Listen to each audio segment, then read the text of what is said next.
Dear students, हम लोग पिछले क्लास में सूफीज़्म खत्म किए थे। अब एक नया टॉपिक है भक्तिवाद या भक्ति आंदोलन हम लोग आज की क्लास में डिस्कस करेंगे। जहाँ तक भक्ति आंदोलन का संबंध है तो बहुत सारी सूफीवाद से समानताएं इसमें हैं और बहुत सारी विभिन्नताएं भी। विभिन्नताओं में सबसे बड़ी विभिन्नता ये है कि सूफीवाद का उदय हम लोग वैश्विक स्तर पे 8वीं शताब्दी में मानते हैं और भारत में इसका आगमन 12वीं शताब्दी में हुआ। लेकिन जहाँ तक भक्ति आंदोलन का प्रश्न है तो भक्तिवाद हालांकि पूर्व मध्यकाल के दौर में, यानी जब सूफीज्म उभर रहा था उसके पहले ही भारत में भक्तिवाद का उदय हो चुका था। लेकिन उससे भी बड़ी बात यह है कि भारत में भक्ति की भावना सनातन धर्म में अनादिकाल से पाई जा रही है। ये अलग बात है कि आंदोलन का रूप उसने पूर्व मध्यकाल में या मध्यकाल। तो ये भक्तिवाद और सूफीवाद में ये एक डिफरेंस है। दूसरा कि बहुत सारी सिमिलरिटीज है, समानता है। उसमें एक सबसे बड़ी समानता यह है कि दोनों वादों में, यानी सूफीवाद ने और भक्तिवाद में, समाज में समरसता को पैदा किया, समाज में भाईचारे को बहुत आगे बढ़ाया। और जो भारतीय समाज विभिन्न जातियों और वर्गों और धर्मों में विभाजित था,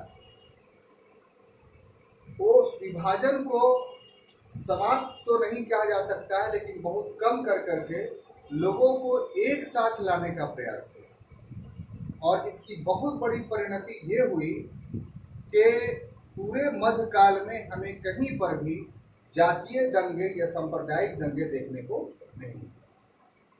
तो इतिहास एक लेसन है, एक ऐसा लेसन जिसको पढ़ करके हम लोग वर्तमान को विकासशील बना सकते हैं, विकसित बना सकते हैं और भविष्य के लिए भी एक अच्छा रास्ता तैयार कर सकते हैं। इसलिए इतिहास के इस चौराहे पर दोनों वादों को, यानी सूफीवाद को और भक्तिवाद को या भक्ति आंदोलन को समझना हम लोग के लिए जरूरी है। जहाँ तक इसके परिचय का प्रश्न है तो इसमें हम पाते हैं कि भक्तिवाद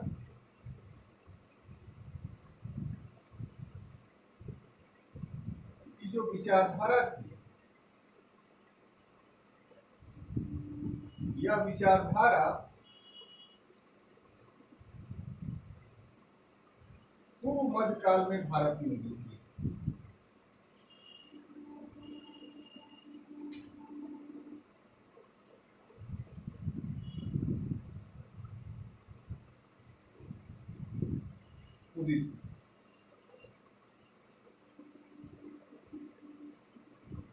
परंतु इसका अस्तित्व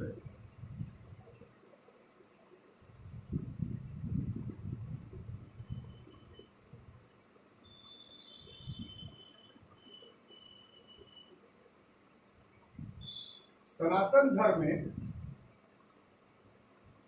पूर्व से ही पाया जा रहा है। अब कैसे हम कह सकते हैं कि पाया जा रहा था, तो उसके कुछ दृष्टांत देने होंगे हमें पुस्तकों के माध्यम से। उसमें सबसे पहला जो पुस्तक है वो है भगवद गीता।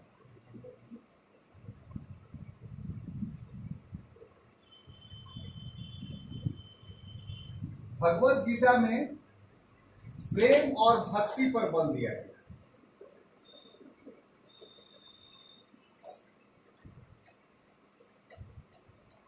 उसके बाद दूसरा दृष्टांत हम लोग को मिलता है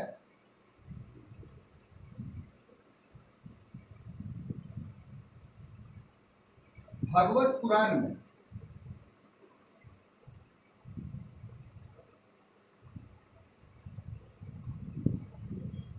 और इसमें भी हमें भक्ति की अवधारणा का पता चलता है।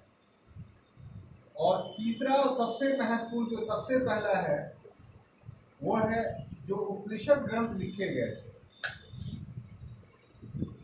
उसमें ज्ञान मार्ग,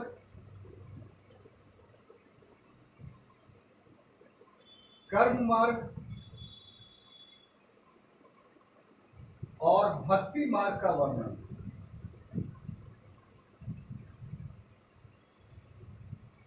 अब देखिए, ये जो दोनों है ये उपनिषद के पूर्व की पुस्तक है और उपनिषद इनसे पहले की पुस्तक है। तो ऐसी परिस्थिति में हमें यह देखना है कि जो भक्तिज्म या भक्ति आंदोलन जो शुरू हुआ भारत में, उसका ऐतिहासिक परिदृश्य क्या है, हिस्टोरिकल बैकग्राउंड क्या है।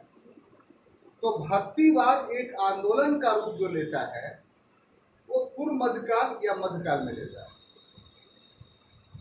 यानी सूफिज्म के साथ साथ ये आंदोलन चला।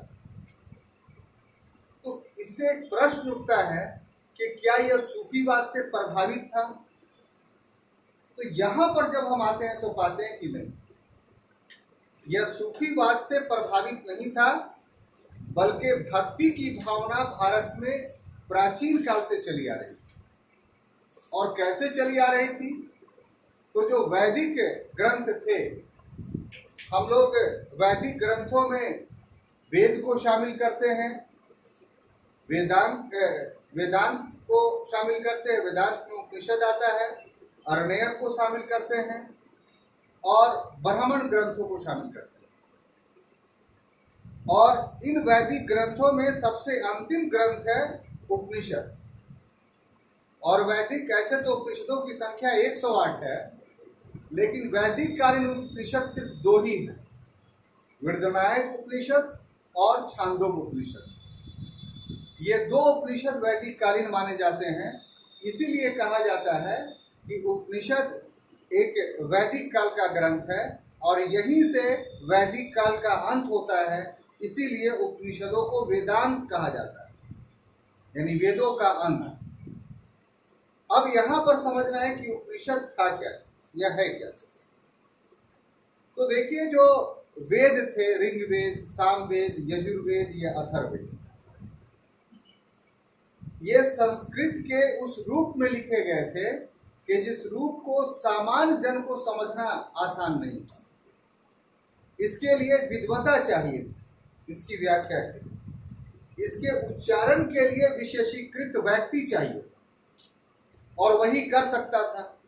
जैसे ऋग्वेद का उच्चारण करने वाला होत्र नामक ब्राह्मण होता था, सामवेद का उच्चारण करने वाला उद्गाता नामक ब्राह्मण होता था, यजुर्वेद का उच्चारण करने वाला अध्वर्यु नामक ब्राह्मण होता था और अथर्ववेद का उच्चारण करने वाला ब्रह्म नामक ब्राह्मण होता था। सामान्य व्यक्ति नहीं इसका उच्चारण कर सकते थे और ना अर्थ समझ सकते थे। अब इन वैदिक ग्रंथों के अर्थ को समझने के लिए ब्राह्मण ग्रंथों की रचना की गई। हर के ब्राह्मण ग्रंथ अलग अलग हैं। जैसे ऋग्वेद के त्रयोदशीत किए हैं, सामवेद का जो है वो पंचविंशयम तांडव है, यजुर्वेद का जो है वो शतपथ ब्राह्मण है, अथर्ववेद का जो है वो भूपत ब्राह्मण है। तो इन ब्राह्मणों के माध्यम से हम सरलीकृत रूप से वेदों को समझ रहे हैं। अब इससे भी अंत नहीं हुआ, इतने पर भी तब वेद में कुछ बातें ऐसी थी जिसके दार्शनिक व्याख्या की आवश्यकता हो, फिलोसफिकल एक्सप्लेनेशंस की आवश्यकता हो, और उसी से उपनिषदों का उदय। यानी उपनिषद ग्रंथ में क्या है, तो हम वैदिक ग्रंथों का दार्शनिक व्याख्या करते हैं। दार्शनिक व्याख्या का अर्थ क्या हुआ कि ऐसी व्याख्या जो लोगों को समझ में आए, जो उसका सांगोपांग व्याख्या हो, पूरी पूरी व्याख्या। और जो उपनिषद उभर करके सामने आया, उपनिषद धातु से आया, जिसका अर्थ ये होता है कि गुरु के समीप बैठना। यानी एक शर्त हो गई कि उपनिषदीय ज्ञान उसी को मिलेगा जो गुरु के शरण में जाएगा। किताबें पढ़ करके उसको उपनिषदीय ज्ञान नहीं मिल सकता। यानी गुरु की संकल्पना यहां से उभर कर करके सामने। अब उपनिषद में जो बातें व्याख्या की गई वो क्या, वही जो हम लोग सूफीज़्म में पढ़ चुके हैं। कि ब्रह्म की प्राप्ति कैसे की जा सकती, ईश्वर की प्राप्ति कैसे की जा सकती, ईश्वर तक हम कैसे पहुंच सकते हैं। दूसरे शब्दों में सनातनी विचारधारा के अनुरूप कि मोक्ष की प्राप्ति कैसे हो सकती। तो इस मोक्ष की प्राप्ति के लिए उपनिषद में 3 मार्ग बताए गए। कितने मार्ग? 3। एक ज्ञान मार्ग, यानी ज्ञान मार्ग का अर्थ क्या हुआ कि ज्ञान सिर्फ एक ही जगह है। कहाँ है? वेदों में, बाकी कहीं ज्ञान नहीं। अगर ज्ञान आपको लेना है तो वेद से ही लेना होगा, क्योंकि वेद जो है ईश्वर प्रदत्त है, ईश्वर की वाणी है वो। तो जिसने पैदा किया इस संसार को वही सही ज्ञान दे सकता है। इसलिए ज्ञान अगर कहीं आपको मिलेगा तो सिर्फ वेद में मिलेगा और कहीं नहीं मिलेगा। अब देखिए, वेद का पूर्व में वर्णन कर चुके, काफी कलिष्ठ था, तो सब लोग तो इस ज्ञान को प्राप्त कर नहीं सकता है। तो फिर मोक्ष सबको कैसे मिलेगा? तो उपनिषद ये उपदेश देता है कि घबराने की बात नहीं। अगर आप ज्ञान प्राप्त नहीं किए हैं, ज्ञानी नहीं हैं, तो कर्म के सिद्धांत के आधार पर जो है वो आप मोक्ष प्राप्त कर सकते हैं। ये कर्म के आधार पर भी आपको ईश्वर मिल सकता है। कर्म कैसा कर्म? सुकर्म, अच्छे कर्म। तो सुकर्म अगर आप करते हैं तो आपको ईश्वर की प्राप्ति हो जाए। चलिए, जीवन में बहुत व्यस्त हैं, इतनी व्यस्तता है कि अच्छे काम कर ही नहीं सकते। अपने घर को पालने में, अपने कारोबार को करने में आपको फुर्सत ही नहीं मिलती है, तो आप नहीं कर सकते। तो भी सनातन धर्म ये आपको अवसर देता है कि भक्ति मार्ग का अनुसरण करके जो है वो आप मोक्ष की प्राप्ति कर सकते हैं। तो भक्ति मार्ग का अर्थ क्या हुआ कि किसी भी आराध्य देव की अगर आप भक्ति करते हैं तो आपको मोक्ष की प्राप्ति हो जाए। तो इस तरीके से हम कह सकते हैं कि ठीक है, एक आंदोलन के रूप में पूर्व मध्यकाल या मध्यकाल में भक्ति आंदोलन शुरू हुआ। एक जन सामान्य में जो भक्तिवाद का परिचय हुआ वो पूर्व या मध्यकाल में हुआ, ये अपने आप में सत्य है। लेकिन सनातन धर्म में भक्ति की विचारधारा पहले से पाई जा रही है। हाँ, ये एक आंदोलन का रूप जो है पूर्व मध्यकाल या मध्यकाल। चलिए, अब देखिए साहब, यहाँ से एक प्रश्न शुरू था। क्या सवाल था? किस रूप में मतलब भक्ति ईश्वर की भक्ति करने से। इस रूप में रूप सामने आ जाएगा तो नहीं होगा, सामने ईश्वर कभी नहीं आएंगे। तो वही तो ठीक है, तो उपनिषद में की दार्शनिक व्याख्या का क्या अर्थ हुआ कि जो चीज अदृश्य है उसकी अनुभूति दर्शन के माध्यम से आपको हो जाए। तो यही किसी चीज की दार्शनिक व्याख्या है। हवा है, हवा को आप देख नहीं पाते हैं, लेकिन इसकी दार्शनिक व्याख्या करके इसकी अनुभूति आप प्राप्त करते हैं। तो आप बोलते हैं, आपके सवाल का जवाब मैं दे रहा हूं, तो आप कहते हैं कि हवा का अस्तित्व है। और दार्शनिक व्याख्या आप क्या करते हैं कि तेज हवा चलती है तो हवा का स्पर्श आपको लगता है, गर्म हवा चलती है तो उस हवा से गर्मी लगती है, ठंडी हवा चलती है तो उस हवा से ठंडा लगता है। तो इस वजह से ये जो आप इतना एक्सप्लेनेशन हवा का किए, तो ये इस हवा का दार्शनिक व्याख्या हुआ, फिलोसफिकल एक्सप्लेनेशन। तो इसी ढंग से ईश्वर को आप देख नहीं सकते हैं। अब दर्शन के माध्यम से ईश्वर की व्याख्या कीजिएगा तो आपको ईश्वर की अनुभूति हो जाएगी। जैसे हम कहें ये कि पानी जो है समांगी मिश्रण है, वो कभी भी अलग अलग नहीं रह सकता है। चाहे हरा पानी कर दीजिए, पीला पानी कर दीजिए, तो ऐसा नहीं है कि हरा पानी पीला पानी से अलग हो जाएगा। लेकिन अटलांटिक ओशियन जो है और पैसिफिक ओशियन आपस में नहीं मिलता है। तो ये कौन सी ऐसी शक्ति है जो दोनों को नहीं मिलने देती?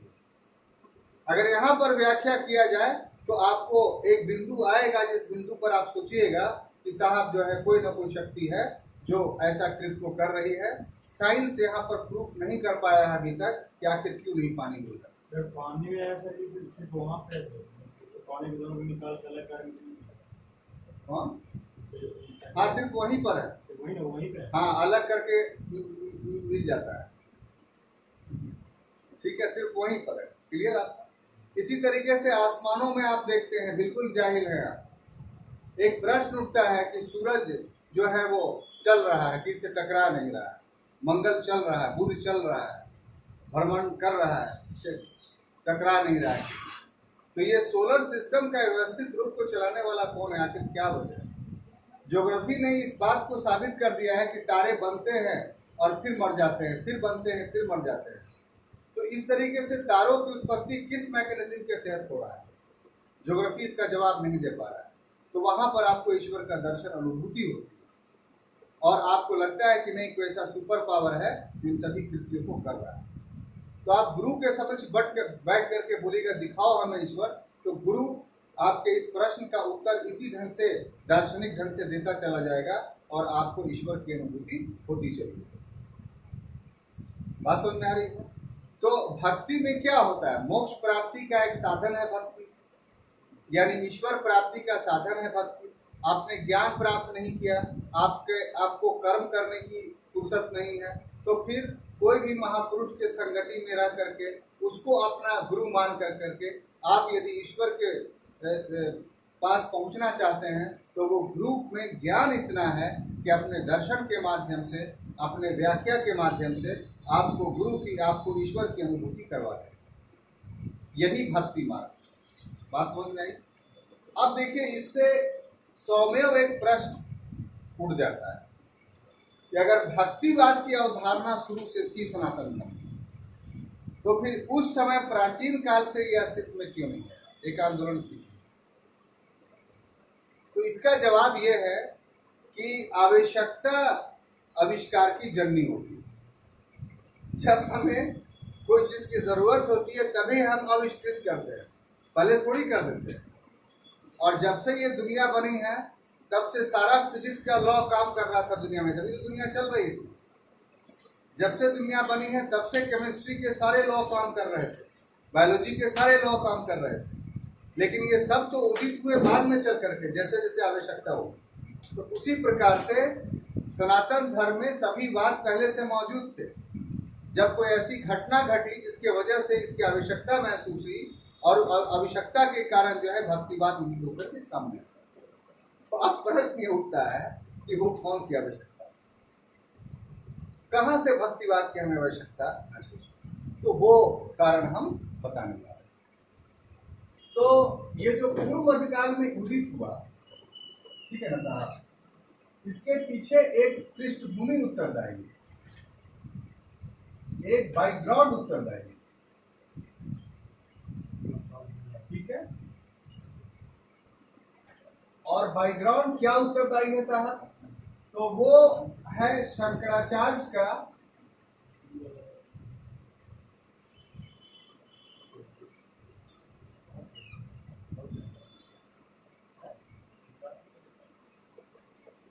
कृत।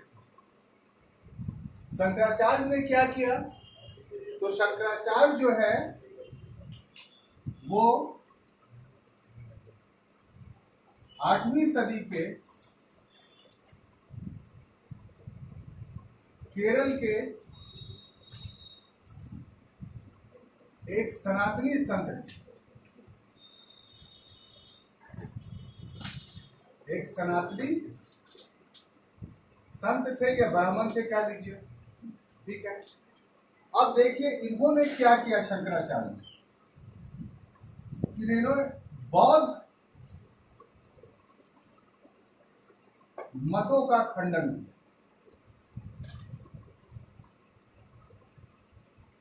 ये पूरा चैप्टर हम पहले पढ़ा चुके हैं, इसलिए ना ब्रीफ में दे रहे हैं। आप पहले से इसको जान रहे हैं, अगर नहीं जान रहे हैं तो मटेरियल जो दिया है उसको पढ़ लीजिएगा, जान लीजिए। तो बौद्ध मतों का खंडन किया और एक नया विचार दिया जिसको अद्वैतवाद बोलते हैं। इस अद्वैतवाद को आप मायावाद भी कह सकते हैं। क्या कहा इसमें? पूर्व में बताया जा चुका है कि दुनिया माया है। अद्वैतवाद में क्या कहा शंकराचार्य ने? कि इस संसार की जो सृष्टि हुई वो 3 चीजों से हुई है, सत्य, चित्त और आनंद। सत्य, चित्त की और आनंद की व्याख्या शंकराचार्य ने इस ढंग से किया कि सत्य क्या है? तो ईश्वर ही सत्य है। चित्त क्या है? तो मानवीय शरीर चित्त है, यानी मानवीय चेतना जो है वो चित्त है। और आनंद क्या है? तो सांसारिक अनुभूति। शंकराचार्य ने कहा कि सत और चित्त दोनों एक ही थे, यानी ईश्वर और चेतना दोनों एक ही चीज है। ईश्वर से ही चेतना का उदय हुआ है। अब ये चेतना जब संसार में आ गया तो आनंद इतना चमकदार था कि उसके प्रति ये चित्त जो है वो यानी आदमी जो है आकर्षित हो गया, और आकर्षित हो गया तो उसी को सत्य मान लिया, जबकि सत्य कोई और था। तो ये मान क्यों लिया? मान इसलिए लिया कि उसमें अज्ञानता थी, वो ज्ञानी नहीं था। अगर ज्ञानी होता तो वो सत्य को मानता और आनंद के चक्कर में नहीं पड़ता। आनंद क्या है? एक माया है, वास्तविकता नहीं है। वास्तविकता क्या है? तो सिर्फ एक है, वो है सत्य।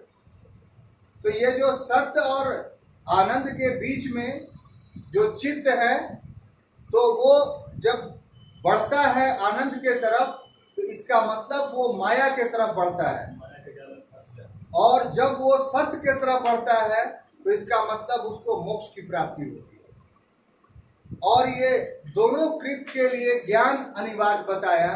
अगर व्यक्ति अज्ञानी है तो निश्चित रूप से वो आनंद की तरफ जाएगा, यदि व्यक्ति ज्ञानी है तो निश्चित रूप से वो सत्य की तरफ जाएगा और मोक्ष की प्राप्ति उसको हो जाएगी।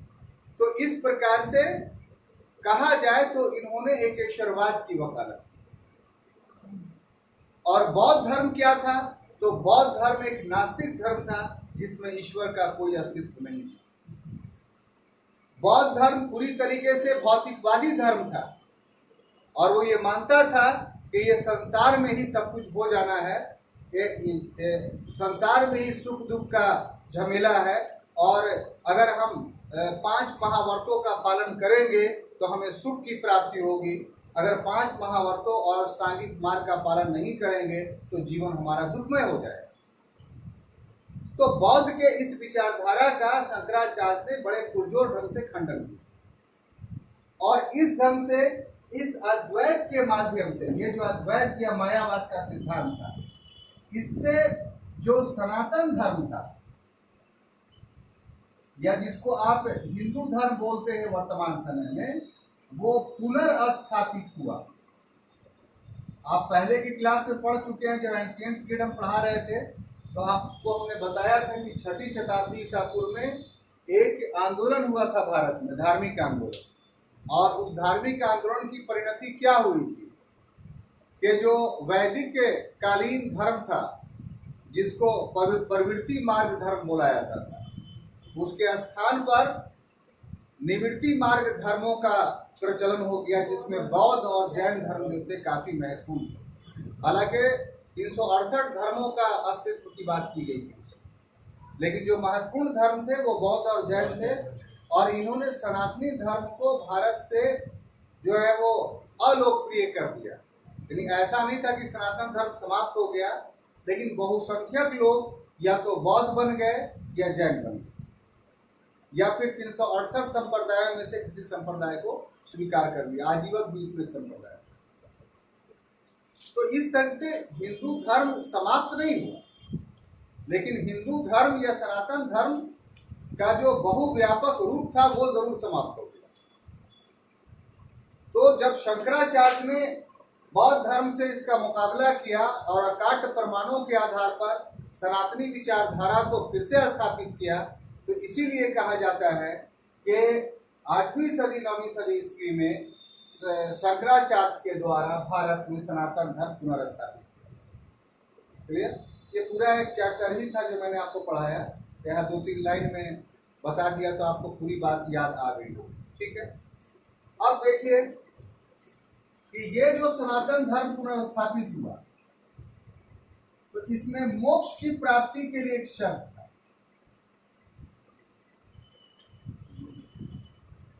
यानी असल उद्देश्य ये था ना भाई कि मोक्ष की प्राप्ति, तो मोक्ष की प्राप्ति का एक शर्त है। और शर्त क्या था कि इसकी प्राप्ति केवल ज्ञान मार्ग से ही हो सकती है।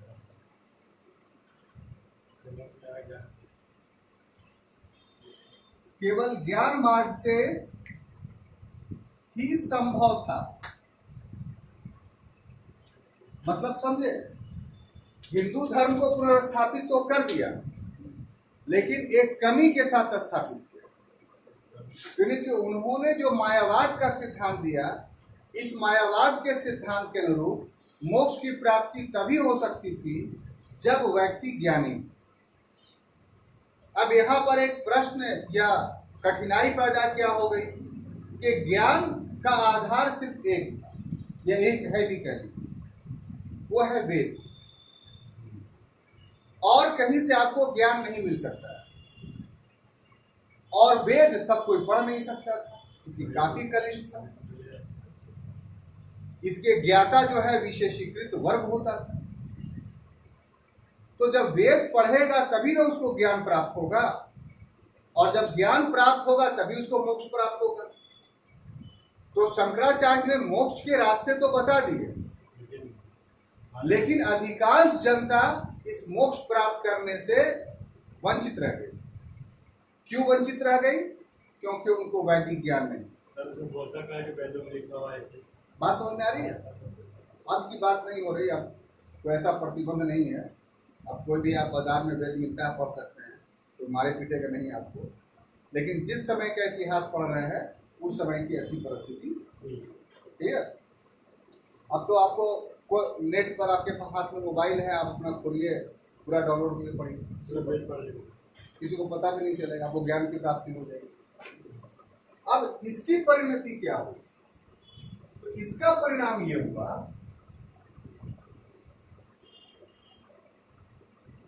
कि अधिकांश लोग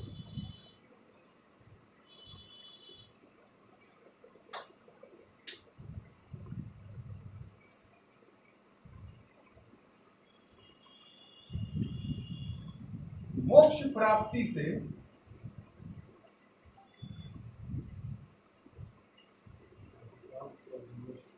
वंचित रह गए। समझ गई पुनीता जी? ये सबसे बड़ी बात है, अधिकांश लोग वंचित रह गए। अब देखिए पढ़िए तो न्यूट्रल होकर के पढ़िए। बात समझ में आ रही है? हम बार बार आप लोगों को समझाते हैं कि अपना व्यक्तिगत विचार अपने पढ़ाई पर लागू ना कीजिए।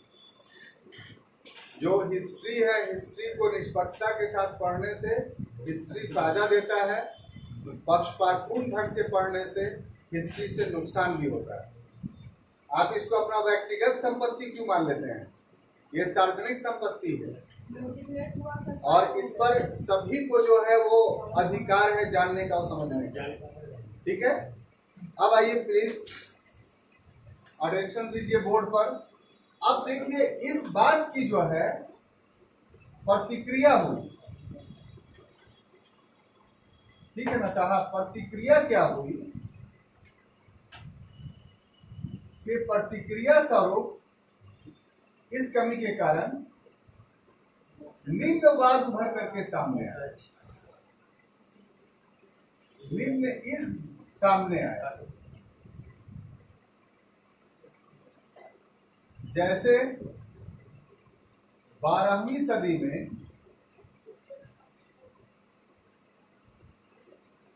रामानुजाचार्य द्वारा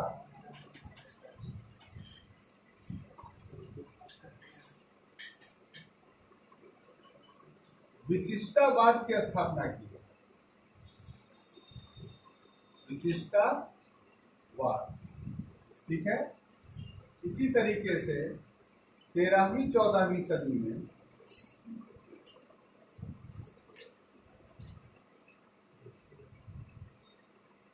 मध्वाचार्य के द्वारा वैदिकवाद की स्थापना की। इसी प्रकार से इसी सदी में विष्णु स्वामी के द्वारा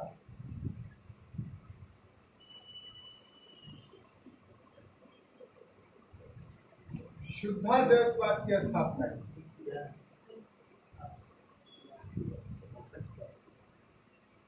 और इसी प्रकार से 14वीं शताब्दी में ही निम्बकाचार्य के द्वारा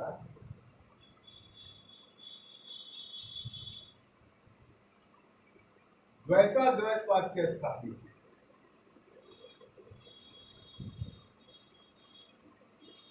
अब ये चारों वाद जो थे, चारों इज्म प्रतिक्रिया स्वरूप स्थापित हुए। किसके? शंकराचार्य के दर्शन के खिलाफ। शंकराचार्य ने जो अद्वैतवाद का दर्शन प्रस्तुत किया था, जिसको मायावाद आप कर रहे हैं, जिसके वजह से सिर्फ एक वर्ग विशेष को ही मोक्ष की प्राप्ति हो रही थी, तो इसकी प्रतिक्रिया में चार वाद आ गए कि नहीं, अद्वैतवाद को हम नहीं मानेंगे, हम विशिष्टाद्वैतवाद को मानेंगे, हम द्वैतवाद को मानेंगे, हम शुद्धाद्वैतवाद को मानेंगे, हम द्वैताद्वैतवाद को मानेंगे। यानी ईश्वर के एक रूप को स्वीकार नहीं करेंगे। ईश्वर एक है ये भी कह रहे थे। ऐसा नहीं है कि इसमें कहा गया कि ईश्वर 10 छोड़। इन लोगों ने भी कहा कि ईश्वर एक ही है, लेकिन ईश्वर के पास जाने के मार्ग अलग अलग है, इसीलिए अद्वैतवाद गलत है। और इन्हीं चारों वादों से, जो ये चार वाद हमने आपको बताया, इन्हीं चारों वादों से भक्तिवाद का उदय है। भक्तिवाद का, अब देखिए ये एक अलग टॉपिक है, वो अगले क्लास में हम लोग इसको एक्सप्लेन करेंगे। अभी हम, मेरा उद्देश्य क्या है कि कैसे भक्तिवाद अपने अस्तित्व में आया, उसको हम एक्सप्लेन करें। और अब इसको आप पूछिए कि शंकराचार्य की पूरी बात तो हम बता चुके हैं पहले, तो यहाँ पर अगर इसको एलोबरेट करेंगे तो यहीं पर रुक जाएंगे ना, बात समझिए। तो उसी ढंग से ये सारे वाद अलग अलग क्लासों में जब ये जिन्होंने स्थापित किया था, तो वो आगे के मटेरियल्स में आप पहले पूछ लिया था कि वो बाद में पढ़िएगा या फिर अपने से पढ़ लीजिए। जो मटेरियल्स आपको दिया गया है उसमें जितना है, जैसे रामानुजाचार्य ने स्थापित किया विशिष्टाद्वैतवाद, तो रामानुजाचार्य का मटेरियल्स आपके पास है। जब ये क्लास खत्म हो जाएगा, जब अगला क्लास लेंगे तो यहीं से शुरू करेंगे, तो उसमें इसकी व्याख्या होगी। यहाँ इंट्रोडक्टरी क्लास में व्हाट इज भक्ति मूवमेंट, हमको ये समझना है, तो उसको सेंट्रलाइज करके आपको क्लास लिया जा रहा है। अब इसमें जितनी चीजें हैं व्याख्या की, वो सब आगे की क्लासेस में आपको आएंगे। क्लियर? अगर यहाँ पर हम बैठ जाएंगे तो फिर यहीं पर रुक जाएंगे, एक हौज पौच स्टडी में। समझ गए? अब देखिए साहब, इसमें अगला जो काउस है कि वो अपने आप उभरता है कि भक्तिवाद का जो उदय का कारण क्या है, या भक्ति आंदोलन के उदय का कारण। आखिर क्यों उदित हुआ भक्ति आंदोलन? अगर भक्ति की विचारधारा अनादिकाल से उपनिषदीय ग्रंथों में मौजूद थी, उसी समय से यह क्यों नहीं पाया जा रहा? आखिर पूर्व मध्यकाल या मध्यकाल में ये आंदोलन का रूप क्यों लिया? तो इसके लिए कुछ कारण जिम्मेदार होंगे, तो उन कारणों की व्याख्या हम लोग को करना अति आवश्यक है। तो उसमें सबसे पहला कारण जो है वो ये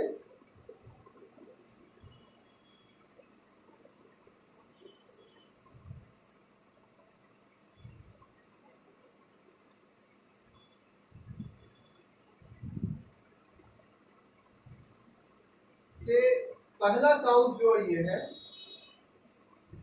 कि ईसाई धर्म से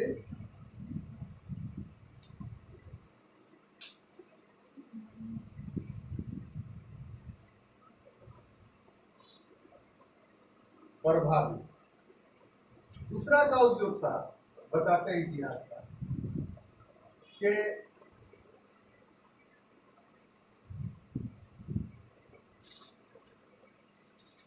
मुस्लिम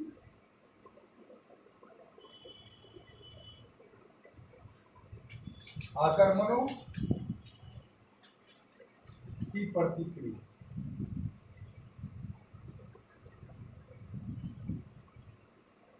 और तीसरा काउस है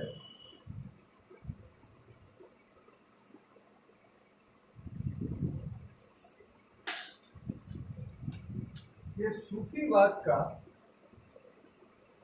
प्रभाव। तो भक्तिवाद का उदय क्यों हुआ, इसके लिए इतिहासकारों के बीच कुल 3 प्रकार के मत है। इतिहासकारों का एक वर्ग ऐसा है जो कहता है कि भारत में जो भक्ति आंदोलन शुरू हुआ वो ईसाई धर्म के प्रभावाधीन शुरू हुआ।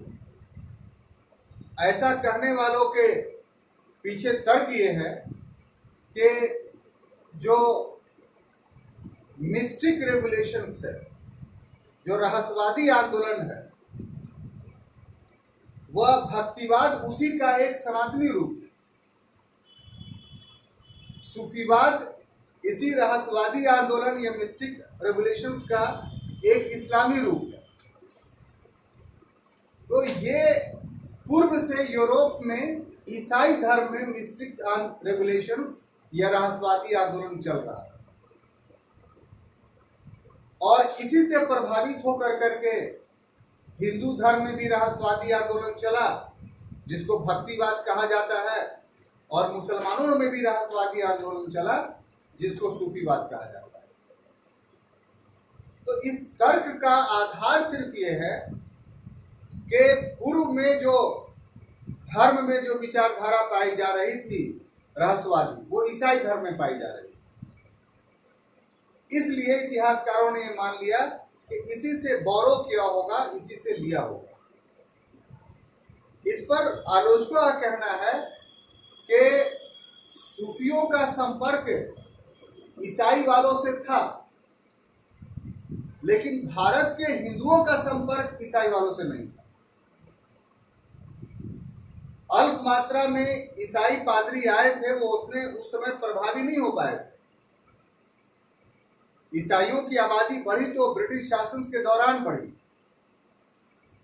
पूर्व मध्यकाल में बहुत बड़ा व्यापक पैमाने पे ईसाई धर्म का प्रचार प्रसार भारत में नहीं। गुंडो फर्नीस के काल में मद्रास में पहला ईसाई मिशन आया था जिसकी हत्या कर दी गई। उसके बाद फिर कर्नाटक में हमें कुछ एग्जाम्पल्स मिलते हैं, लेकिन बड़ा व्यापक नहीं था। ऐसा नहीं था कि ये सनातन धर्म के विचारधारा को परिवर्तित करे। तो इसीलिए ईसाई धर्म के कारण भारत में भक्ति आंदोलन का उदय हुआ, ये ऐतिहासिक रूप से स्वीकार्य मत नहीं हो सकता। अब दूसरा विचारधारा ये कि मुस्लिम आक्रमणों के विरुद्ध एक प्रतिक्रिया, यानी मोहम्मद बिन कासिम ने आक्रमण किया, महमूद गजनवी ने आक्रमण किया, मोहम्मद गौरी ने आक्रमण किया, और इन आक्रमणों के दौरान मंदिरों को तोड़ा गया, उसके जगह पर मस्जिदें बनाई गई, हिंदुओं का बलात् धर्म परिवर्तन कराया गया। तो इन सभी वजहों से हिंदुओं में एक डर की भावना पैदा हो गई और उनका धर्म जो है वो खतरे में पड़ गया। अब वो ओपनली पूजा पाठ नहीं कर सकते थे। तो इस वजह से अपने धार्मिक तृष्णा को शांत करने के लिए, ईश्वर की प्राप्ति के लिए छुप करके इन लोगों ने भक्ति कमा ली। ये तर्क है इस दूसरे नंबर के कारण के पीछे। लेकिन आरसी मजूमदार ने इस तर्क का खंडन किया। उनका कहना है कि इस्लाम और हिंदू धर्म में संपर्क हुआ ही नहीं। जो मुसलमान आए यहाँ, वो एक शहरी क्षेत्रों में अपने आप को सीमित रखा। जो ग्रामीण क्षेत्र था वो पूरी तरीके से उनके प्रत्यक्ष संपर्क से अलग था। और मंदिर तोड़ने की जितनी बात कही जा रही है तो उतना व्यापक पैमाने पे नहीं तोड़े। ऐसा नहीं कि भारत के सारे मंदिरों को नेस्त नाबूद कर दिया गया। हाँ, मंदिर तोड़ने के दृष्टांत है, वो अल्प मात्रा में है। उसका उद्देश्य राजनीतिक था, उसका उद्देश्य धार्मिक था भी। मंदिर इसलिए तोड़े गए क्योंकि जो शासक वर्ग था उसकी ये मनोभावना थी कि ये मंदिर ही हमारा सुरक्षा कर रहा है, और वो भी कोई फिक्स अमुक मंदिर हुआ करता था। और ये मंदिर तोड़ने के दृष्टांत जो है सिर्फ मुस्लिम आक्रांताओं द्वारा किया गया, ऐसी बात नहीं है। बल्कि एक राजपूत रियासत दूसरी राजपूत रियासत पर अगर आक्रमण करता था तो उसके कुलदेव के ही मंदिर को तोड़ देता था। क्यों तोड़ता था? क्योंकि उसकी धारणा था कि जब तक ये मंदिर अस्तित्व में है तब तक हमें कोई नहीं पराजित कर सकता, तो मंदिर ही को ध्वस्त कर दो ताकि उसका मनोवैज्ञानिक प्रभाव पड़े कि अब हमें कोई नहीं बचा सकता है। मराठों ने भी जो है वो धन के लूटने के लिए विठोबा के मंदिर को तोड़ा, मध्य शिवाजी के द्वारा तोड़ा गया विठोबा के मंदिर को। तो इस तरीके से मंदिर को तोड़ने का जो भारत में परंपरा रही है उसका कारण धार्मिक नहीं रहा है, उसका कारण राजनीतिक और रणनीतिक रहा है। और ऐसा नहीं है कि संपूर्ण मंदिरों को तोड़ दिया गया, कि धार्मिक भावना आहत के लोगों को पूजा करने से रोक दिया गया, इसीलिए भक्तिवाद शुरू। और आगे वो तर्क देते हैं आरसी मजूमदार के तुर्कों के आगमन से पहले ही तो भक्तिवाद शुरू हो गया था भारत, तो फिर इसको मुस्लिम आक्रमण की प्रतिक्रिया कैसे मान सकते? ये तो प्रतिक्रिया तब मानते ना जब मुस्लिम आ चुके होते और तब भक्तिवाद उदय होता। यहाँ तो शंकराचार्य के रिएक्शंस में आपने देखा कि पूर्व में ही भक्तिवाद शुरू हो गया। ये 12वीं शताब्दी का समय है, तो महमूद गजनवी का आक्रमण कब होता है? 1001 ईस्वी से शुरू होता है। उसका उद्देश्य भारत में धर्म प्रचार नहीं था। मोहम्मद गौरी का आक्रमण कब होता है? 1175 से शुरू होता है।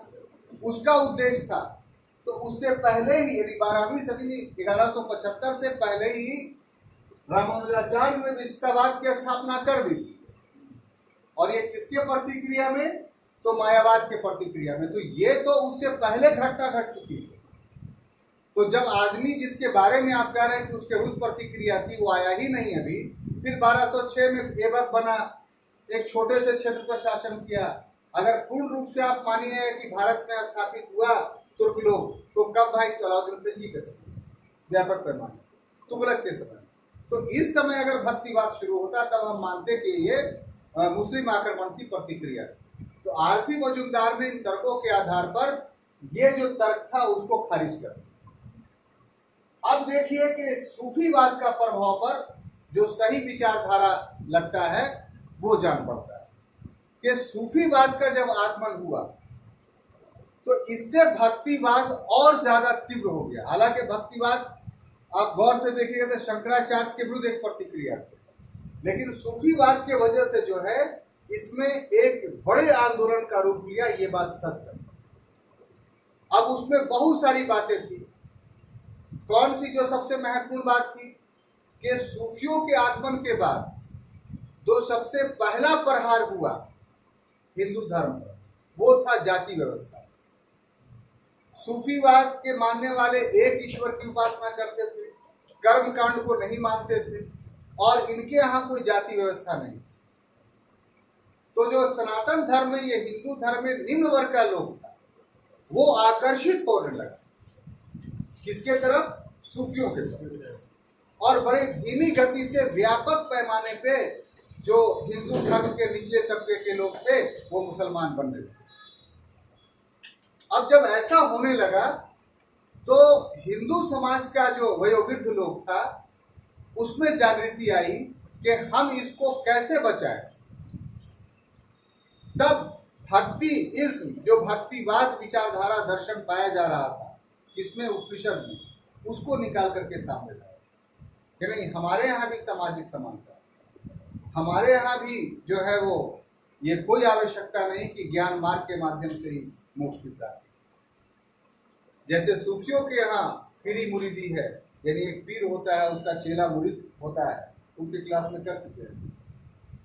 तो वैसे ही हमारे यहाँ भी गुरु शिष्य परंपरा है, यानी गुरु से ज्ञान प्राप्त किया जा सकता है। इसलिए गौर से आप देखिएगा कि रामानुजाचार्य जो थे इनके शिष्य रामानंद, ये तो दक्षिण भारत में थे। दक्षिण भारत से भक्तिवाद को लाने का काम किया गुरु रामानंद। इनका सेंटर कहाँ था?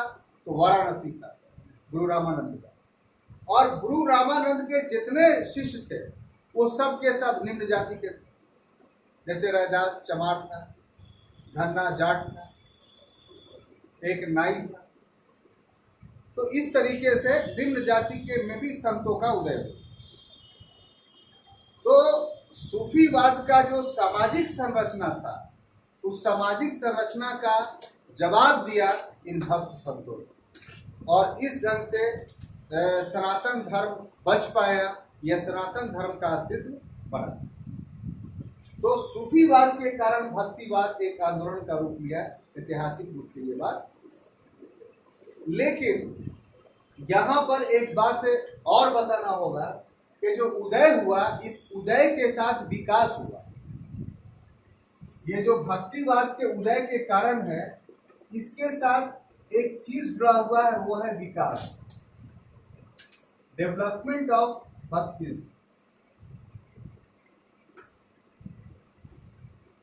तो अगर इस पर दृष्टि डालते हैं तो 3 फेज मिलते हैं। कितने मिलते हैं? 3 फेज, 3 चरण। ये आपको समझना बहुत ही जरूरी है। उसमें जो प्रथम चरण था भक्ति आंदोलन का, सूफीवाद में भी हम लोग पढ़ चुके हैं 4 फेज। तो प्रथम चरण में क्या हुआ कि धार्मिक आराधना पर बल दिया।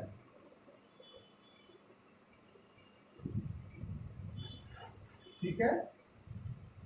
द्वितीय, इसका कोई डेट नहीं है, जैसे वहां हम लोग सूफीवाद में डेट पढ़ रहे थे, इसका कोई डेट नहीं है, बल्कि अलग अलग समयों में कोई सूफी साधक थे, कोई भी रहेंगे, भक्त साधक कोई भी रहेंगे, तो इनको 3 चरणों से गुजरना पड़ेगा।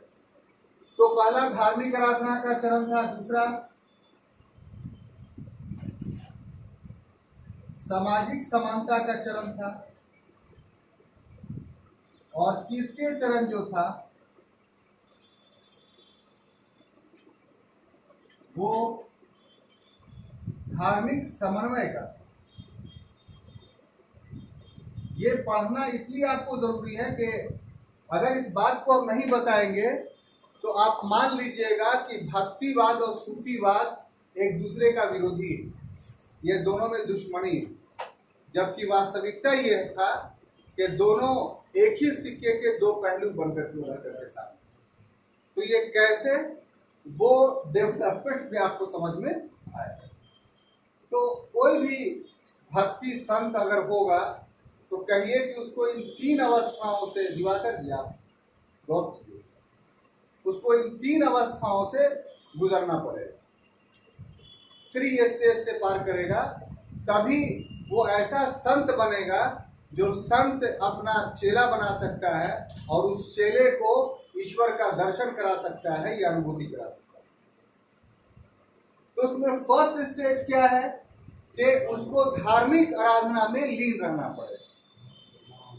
अब धार्मिक आराधना क्या है, यह समझने की बात है। तो जो कल 10 अवस्थाओं का वर्णन किया है, वो सब इसमें शामिल हो, यानी अपने श्लोकों का उच्चारण करते हुए, अपने धर्म के धार्मिक कृत्यों को करते हुए उन 10 अवस्थाओं को पार करेगा तो माना जाएगा कि वो धार्मिक आराधना में लीन है। अब इस चरण के बाद उसमें संत के गुण आ जाएंगे। उसमें क्या आ जाएगा? संत का गुण आ जाएगा, यानी ईश्वर के दर्शन या ईश्वर की निकटता उसकी बन जाएगी। ज्ञान की सारी खिड़कियां खुल जाएंगी उसके साथ, वो अज्ञानी नहीं रहेगा, सारे प्रश्नों का उत्तर वो देने के योग्य हो। अब इस अवस्था में जैसे ही भक्त संत पहुंच गए, तब उसकी दूसरा चरण शुरू होगी, दूसरा अवस्था। और इसमें क्या हुआ इस अवस्था में कि ब्राह्मणवाद के खिलाफ बात की गई, यानी सनातन धर्म में जो ब्राह्मणीय श्रेष्ठता थी, उस ब्राह्मणीय श्रेष्ठता को नकार दिया। कहा गया कि कोई भी व्यक्ति संत बन सकता है अगर धार्मिक आराधना करेगा, अगर उसको बुद्धत्व की, ईश्वरत्व की प्राप्ति हो जाएगी, तो वो किसी भी जाति का है, वो संत माना जाएगा। ये बहुत बड़ा परिवर्तन था। तो हिंदू धर्म जिसके वजह से वो पूर्व के कालों में दूसरे धर्मों के आक्रमणों का शिकार हो रहा था, उसका सही इलाज जो है वो भक्तों के द्वारा किया गया कि अब हम लोग के पास कोई सोशल डिस्पैरिटी नहीं है, सामाजिक असमानता नहीं। कोई भी व्यक्ति धार्मिक आराधना करके संत के मसनद तक पहुंच सकता है, संत के पद तक पहुंच सकता है। जैसे रामदास पहुंचे, जैसे रैदास पहुंचे, जैसे खन्ना पहुंचे। तो ये सब क्या थे? ये सब ब्राह्मण नहीं। जैसे कबीर पहुंचे। कबीर कौन थे? जुलाहत, कपड़ा बुनने का काम करते। उनकी पैदाइश के बारे में बहुत सारा विवाद है, ये बातें कही जाती हैं, तो वो सब अलग बात है, लेकिन व्यवहारिक रूप से तो जुलाहत है। लेकिन बहुत बड़े संत हुए, ज्ञान की प्राप्ति हुई। तो इस ढंग से सनातन धर्म में जो धर्म पर ब्राह्मण प्रभुत्व था, उस ब्राह्मण प्रभुत्व को भक्तिवाद ने नेस्तनाबूद कर दिया। और वहीं से हिंदू धर्म के सभी लोग धार्मिक आराधना करने लगे। और अब तो खैर इसमें किसी प्रकार का डिस्पैरिटी नहीं है। अब तो किसी को आप रोक ही नहीं सकते। रोक सकते हैं? अब देखिए, तीसरी अवस्था जो है वो समन्वय की है। ये समझना, ये सूफीवाद के अगेंस्ट नहीं था, क्योंकि भक्त संतों ने जब ईश्वर को प्राप्त कर लिया, देखा कि वो तो एक ही है। इसलिए निचले स्तर पर धार्मिक विभेद इन लोगों ने खत्म किए। इसका सबसे जागृत रूप हमको कहाँ मिलता है? कबीर। कबीर के लाश जो है वो पुल बन गए। आधा आधा लोगों ने बांट लिया, आधा हिंदुओं ने बांट लिया, आधा मुसलमान। इसलिए उनका दो जगह समाधि है, महागर में, बनारस में उनकी कब्र। चादर बने, हाँ, जो भी हो। तो ये एक ऐतिहासिक सत्य है। ये बहुत पुरानी बात तो है नहीं, तो मध्यकाल की बात है। आप इसको इनकार नहीं कर सकते, इससे आपको साक्ष्य नहीं मिलता है। प्राथमिक स्रोत भी है, द्वितीय स्रोत भी इसके, इसलिए मानना पड़ेगा आपको इस बात। तो फिर भक्त, आप यहाँ एग्जाम्पल लीजिए, जैसे नानक भी एक प्रकार के भक्त, जिन्होंने सिख धर्म की स्थापना। तो गुरु अर्जुन देव के काल में जो आदि ग्रंथ का संकलन पूर्ण हुआ, तो आदि ग्रंथ में बाबा फरीद के बहुत सारे श्लोक, बाबा फरीद ने जो बातें कही हैं वो आदि ग्रंथ में शामिल है। तो नानक भी भक्त संत, बाबा फरीद भी भक्त संत।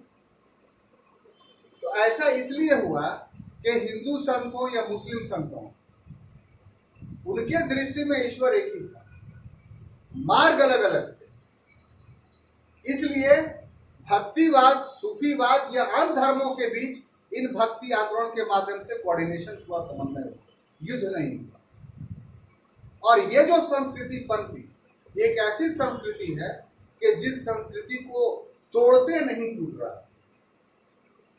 अंग्रेजों ने बहुत कोशिश की संस्कृति को तोड़ने के लिए, नहीं। वर्तमान समय में बहुत कोशिश हो रही है, नहीं टूट रही। और जिस क्षेत्र में यह प्रभावशाली है, आप गौर से देखिए, वो सबसे बड़ी धरती बिहार की भी है। तो इस क्षेत्र में धार्मिक विद्वेष या धार्मिक रूप से विभेद बहुत कम पाया जाता है। बहुत सारे गांव में आप देखिएगा अभी भी कि मुसलमानों का एक घर, दो घर, तीन घर है, लेकिन बहुत शांति और संतोष के साथ रहता है। उसको किसी प्रकार का डर भय नहीं रहता है। तो ये सब कल्चर, ये संस्कृति जो डेवलप हुई संस्कृति के साथ रहने की, वो प्राचीन काल से तो था ही, लेकिन भक्ति आंदोलन के दौरान में ये चीजें और मजबूत हुई। क्यों? क्योंकि भक्ति आंदोलन का जो थर्ड स्टेज था वो समन्वय का था, कोऑर्डिनेशन। अब बात आपको समझ में? अब इस इंट्रोडक्टरी क्लास में तीसरा जो टॉपिक आपको समझना है वो है कैरेक्टरिस्टिक्स ऑफ भक्ति आंदोलन, यानी भक्ति आंदोलन की विशेषता।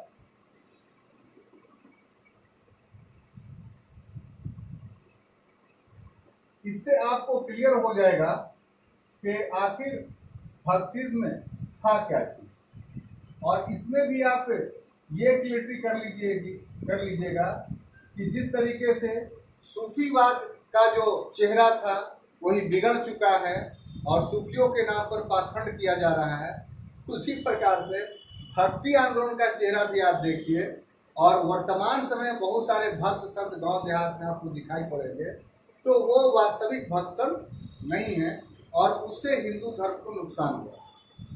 जैसे वर्तमान समय में सूफी जो पाखंड कर रहे हैं उससे सूफीवाद को नुकसान हो रहा है, उसी ढंग से भक्त संत जिस ढंग से वर्तमान समय में कृत कर रहे हैं उससे भक्ति आंदोलन को नुकसान हो रहा है। ये आपको विशेषता देखने के क्रम में अपने आप समझ में आएगा। क्लियर? उसमें पहली विशेषता ये है कि ये लोग एकेश्वरवाद को मानते हैं।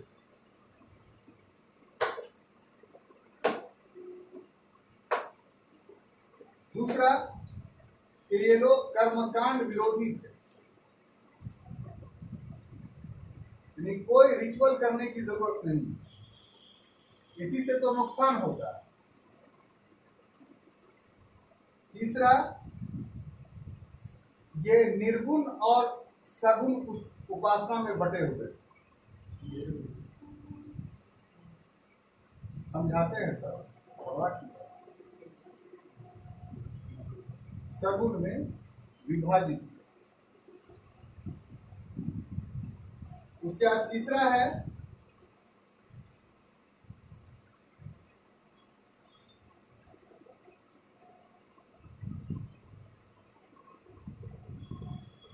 कि ये लोग भी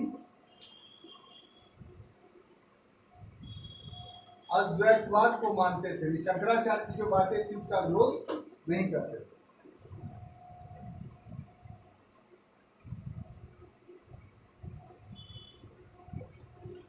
गुरु को श्रेष्ठ माना जाता, बिना इसके संभव नहीं। पुरोहित वर्ग को नकारा गया।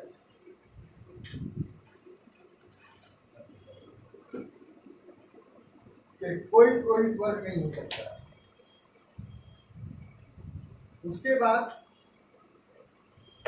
जनसाधारण की भाषा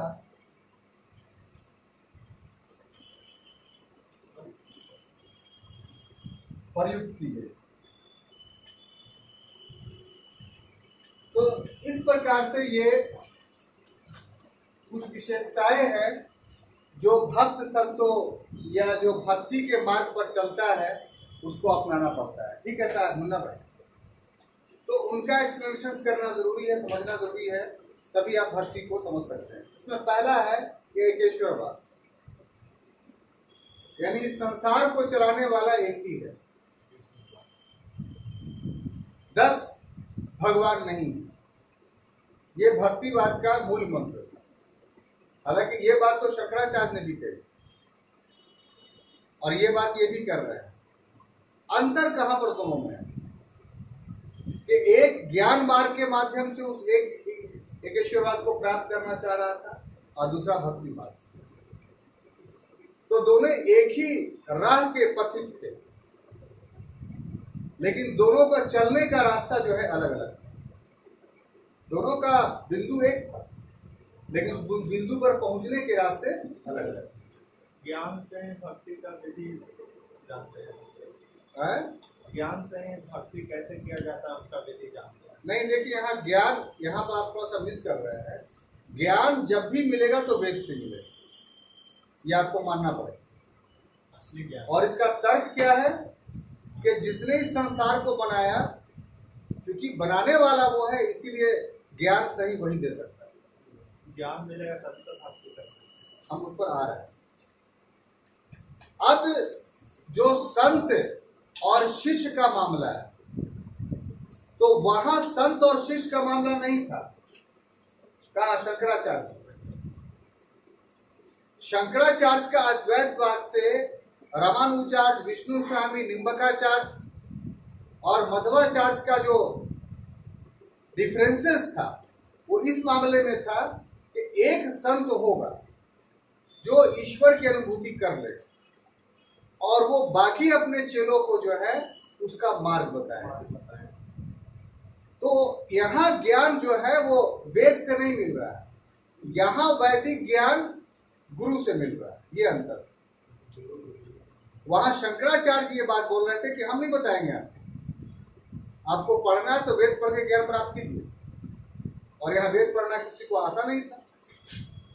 उसमें मॉडिफिकेशन ये किया भक्त संतों ने कि ठीक है नहीं आता है कोई बात नहीं, उसमें से हम लोग कुछ आता है। ये सारे के सारे ब्राह्मण थे, ये नन ब्राह्मण नहीं थे। ताजुब की बात ये है, इसको भी आप समझिए इस बात को। तो उन्होंने कहा कि ठीक है, हमें तो आता है ना, तो मार्ग कौन सा ईश्वर तक पहुंचने का है, तो तुम वेद मत पढ़ो, हम उसको मार्ग को बता देंगे। तो ये आपका कहना सही है कि वो भक्ति का रास्ता भी ज्ञान मार्ग से ही मिला, लेकिन वो ज्ञान शिष्यों को वेद से नहीं मिला, वो वैदिक ज्ञान शिष्यों को गुरुओं से मिला। तो ये महान डिफरेंस था शंकराचार्य में और बाकी जो आगे के संत थे जिन्होंने उनका विरोध किया उनमें। अब समझ में आ गई बात। यही वजह है कि पुरोहितई का इन लोगों ने विरोध किया, भक्त संतों ने। वहां पुरोहितई का समर्थन था कि नहीं, हमारे पास ही, और ये चीज हम आपको देंगे नहीं, बताएंगे नहीं। ये डिफरेंस बात समझ में आ रही। कर्मकांड विरोधी था, क्योंकि कर्मकांड से क्या होता, खर्चीला होता था, बड़े बड़े या गरीब आदमी नहीं कर सकता, तो उनको भगवान नहीं मिलेगा, इसीलिए कर्मकांड का इन लोगों ने विरोध किया। अब कंट्रास्ट कहाँ मिलेगा कि इसको अगर आप एक्सप्लेन नहीं कीजिएगा कि ये दोनों को, तो आप भ्रमित हो जाएंगे। भक्त संत ने उपासना की पद्धति या मोक्ष की प्राप्ति के लिए जो मार्ग अपनाया, उसमें कहा कि हम निर्गुण और सगुण उपासना में बटे हुए। निर्गुण वाला तो ठीक है कि कोई देवी देवता हमारे सामने नहीं हो, डायरेक्ट हम ऐसी उपासना करेंगे कि उससे ईश्वर हमको मिल जाए, यहां पर बात नहीं। लेकिन सगुण जो है उसमें आप फंस जाएंगे, इसमें कि इसमें किसी मीडियम को एक्सेप्ट किया गया, और मीडियम कौन है, तो राम और कृष्ण। इसीलिए भक्तिवाद राम मार्गी और कृष्ण मार्गी में बढ़ गया। राम मार्गी में राम की उपासना के माध्यम से ईश्वर की प्राप्ति होने लगी, और कृष्ण मार्गी में कृष्ण के उपासना से, जैसे रामानंद राम मार्गी थे, कबीर जो थे निर्गुण पंथी थे। आपको एक महिला मिलेगी मीराबाई, तो कृष्ण मार्गी। मीराबाई का शादी हुआ, लेकिन बाद में उनके पति डेथ कर गए फौरन, तो उन्होंने फिर शादी नहीं और कहा कि कृष्ण ही हमारे पति। तो ये कृष्ण मार्गी हुए और बहुत बड़ी संत बनी, छोटी मोटी संत नहीं। राज परिवार से होने के बावजूद भी घर बार छोड़ दिया उन्होंने। तो अब यहाँ पर आप संदेह आपको ये होगा कि भाई एकेश्वरवाद के तो खिलाफ में है ये सगुणोपासना, एकेश्वरवाद, कर्मकांड विरोधी, ये सब बात आप कर रहे हैं, तो निर्गुण तो इससे मिल रहा है, लेकिन सगुण तो नहीं मिल रहा है, बीच में एक मिडिल मैन आ गया। तो इसका जवाब यह है, इसका तर्क यह है कि राम को या कृष्ण को एक अवतार के रूप में स्वीकार किया जाता है। कैसा अवतार के रूप में, तो जब संसार में बहुत दुर्गुण फैल गए थे, जब नैतिकता पूरी तरीके से समाप्त हो गई, तो इन लोगों ने पैथ बताया, रास्ता बताया कि तुम जो काम कर रहे हो वो ईश्वर को पसंद नहीं है। ईश्वर ने हमारे माध्यम से तुम्हें बताया है कि अमुक अमुक काम करो तो ईश्वर खुश हो। तो इस ढंग से उनके बताए हुए रास्ते पर चल करके भी ईश्वर के पास पहुंचा जा सकता था या पहुंचा जा सकता है। तो ये भी एक मार्ग था, कहां, ईश्वर तक पहुंचने का। ये भक्ति संतों की ऐसी विचारधारा जो वर्तमान समय में नहीं पाई। क्लियर। अब देखिए अद्वैतवाद जो शंकराचार्य का था, तो वही जब एकेश्वरवाद को हम मान रहे हैं, इसका मतलब है कि अद्वैतवाद को भी हम मान रहे हैं। लेकिन डिफरेंस क्या था इसमें कि ये अद्वैतवाद को मान रहा है तो गुरु से उस अद्वैतवाद को प्राप्त कर ले रहा है। शंकराचार्य का अद्वैतवाद क्या था, तो सिर्फ ज्ञान मार्ग से था। यहाँ अद्वैतवाद भक्ति मार्ग से है। क्लियर। गुरु श्रेष्ठ है इसमें, क्योंकि ज्ञान का यही स्रोत, यहाँ ज्ञान का स्रोत वेद है, फर्क ये है दोनों। और यहाँ गुरु है। पुरोहित वर्ग को पूरी तरीके से नकार दिया, क्योंकि पुरोहित वर्ग के वजह से ही ज्ञान रुका हुआ, ये किसी को बताता ही नहीं। इसने कहा कि पुरोहित को खत्म कर, न रहेगा बांस न बजेगा बस। उसके बाद जनसाधारण की भाषा का, वहां संस्कृत भाषा का प्रयोग हो रहा जो नहीं जानते थे। अब जिस एरिया का जो लोकल लैंग्वेज था, उस लोकल लैंग्वेज में ही भक्त संतों ने उपदेश देना शुरू किया। इसकी परिणति क्या हुई कि सनातन धर्म पूरे जनसाधारण में है। तो इस तरीके से, जिस तरीके से सूफियों ने इस्लाम को बचाया था, हम कह सकते हैं कि भक्तों ने सनातन धर्म को बचाया।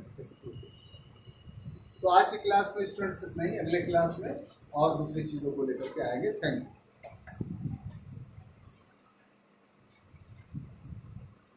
देखिए ना